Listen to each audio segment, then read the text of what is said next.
దిశ నిందితుల ఎన్కౌంటర్ కేసును సుప్రీంకోర్టు హైకోర్టుకు బదిలీ చేసింది. ఈ కేసుపై ఎలాంటి చర్యలు తీసుకోవాలో హైకోర్టు నిర్ణయిస్తుందని అత్యున్నత ధర్మాసనం స్పష్టం చేసింది. ఈ కేసును సుప్రీంకోర్టు ప్రత్యేకంగా మానిటర్ చేయలేదని సీజే ధర్మాసనం వ్యాఖ్యానించింది. ఇక మరిన్ని వివరాలు మా ప్రతినిధి అరుణ్ ప్రత్యక్ష ప్రసారం ద్వారా అందిస్తారు.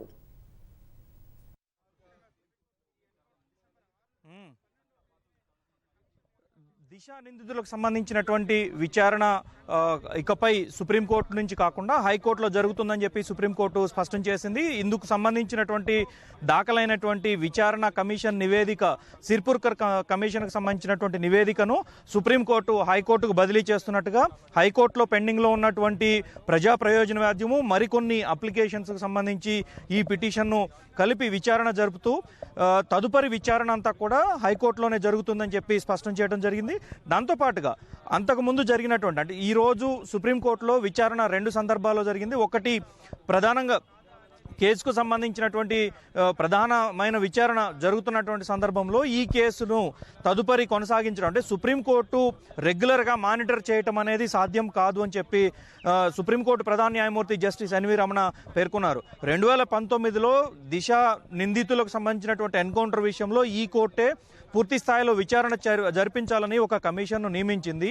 ఆ కమిషన్ నివేదిక తమకు అందిందని, ఆ కమిషన్ నివేదిక చాలా పెద్ద స్థాయిలో సవివరమైనటువంటి నివేదిక అందించడం జరిగిందని, దాంట్లో అనేక అనుబంధాలు వాటితో పాటుగా పలు సూచనలు కూడా సిర్పుర్కర్ కమిషన్ చేసిందని సుప్రీంకోర్టు ప్రధాన న్యాయమూర్తి జస్టిస్ ఎన్వి రమణ విచారణ సందర్భంగా పేర్కొన్నారు. ఆ సందర్భంలోనే సుప్రీంకోర్టు ఈ కేసును తదుపరి విచారణ జరిపించాలంటే అసలు ఈ కేసు ఏ విధంగా ముందుకెళ్లాలి అంటే అది హైకోర్టు మాత్రమే డిసైడ్ చేస్తుంది, హైకోర్టులో విచారణ జరగటమే సబబు అని చెప్పి జస్టిస్ ఎన్వి రమణతో కూడినటువంటి ధర్మాసనం అభిప్రాయపడింది. సో దీనిపైన ఎటువంటి నిర్ణయం తీసుకుంటారో తమ క్లయింట్లను కనుక్కొని చెప్పాల్సిందిగా న్యాయవాదులను సుప్రీంకోర్టు ప్రధాన న్యాయమూర్తి ఆదేశించిన తర్వాత తదుపరి జరిగినటువంటి విచారణ సందర్భంలో ప్రధాన న్యాయమూర్తి స్పష్టమైనటువంటి ఆదేశాలు ఇవ్వడం జరిగింది.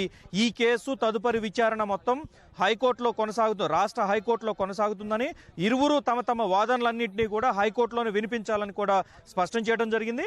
అదే సందర్భంలో సిర్పుర్కర్ కమిషన్ ఇచ్చినటువంటి నివేదికను ఇరువురికి, పిటిషనర్లకు అదేవిధంగా ప్రతివాదులకు ఇరువురికి కూడా అందజేయాలని చెప్పి సిర్పుర్కర్ కమిషన్కు సంబంధించినటువంటి న్యాయవాదిని ఆదేశించారు.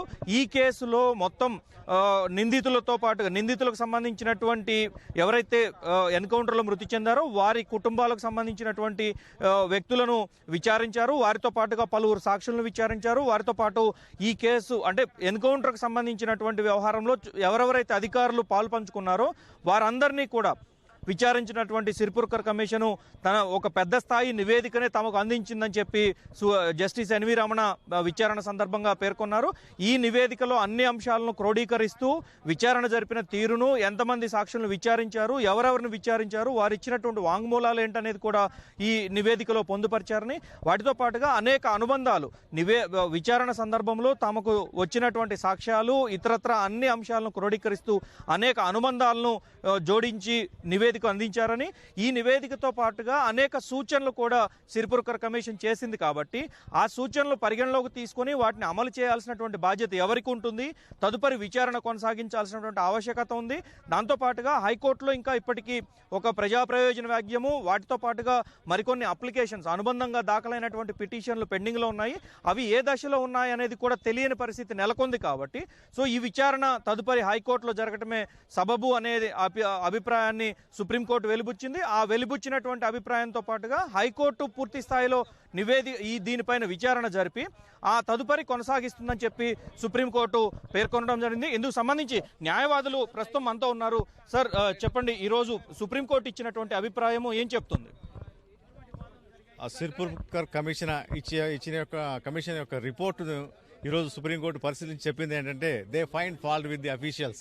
అంటే ఈ ఎన్కౌంటర్ ఫేక్ అనేది క్లియర్గా రుజువైంది కాబట్టి దీనిపై నిర్ణయం తీసుకోవడానికి హైకోర్టుకి, కన్సర్న్ హైకోర్టు, తెలంగాణ హైకోర్టుకి పంపిస్తున్నాం.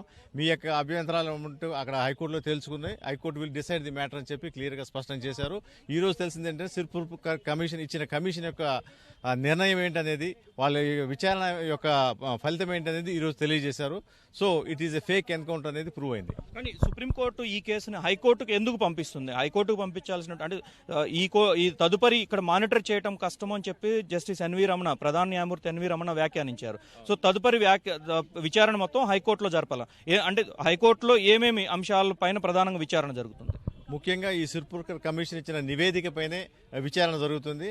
ఆ నివేదికలోని ఏమన్నా లోపాలు ఉంటే వాళ్ళు డిఫెన్స్ ఏమన్నా ఉంటే చెప్పుకునే అవకాశం ఉంది. కాబట్టి ఇది కొంచెం పెద్ద ప్రాసెస్ కాబట్టి లోయర్ కోర్టుకి పంపించడం సబబు అని చెప్పి సుప్రీంకోర్టు సింపుల్గా దాన్ని డిస్పోజ్ చేసింది.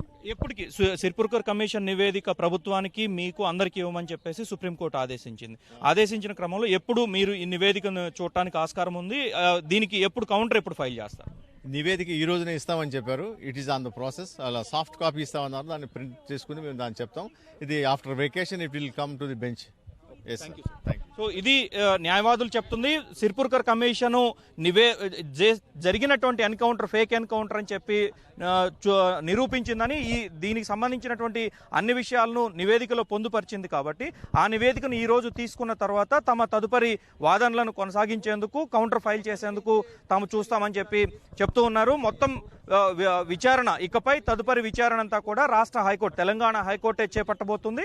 హైకోర్టులో ఉన్నటువంటి పిటిషన్లతో పాటుగా దీన్ని కూడా పరిగణలోకి తీసుకొని ఈ నివేదికను, అన్ని అంశాలను క్రోడీకరిస్తూ హైకోర్టే తదుపరి విచారణ కొనసాగిస్తుందని చెప్పి సుప్రీంకోర్టులో ఉన్నటువంటి పిటిషన్ను డిస్పోజ్ ఆఫ్ చేస్తూ ఉత్తర్వులు వెలువరించింది.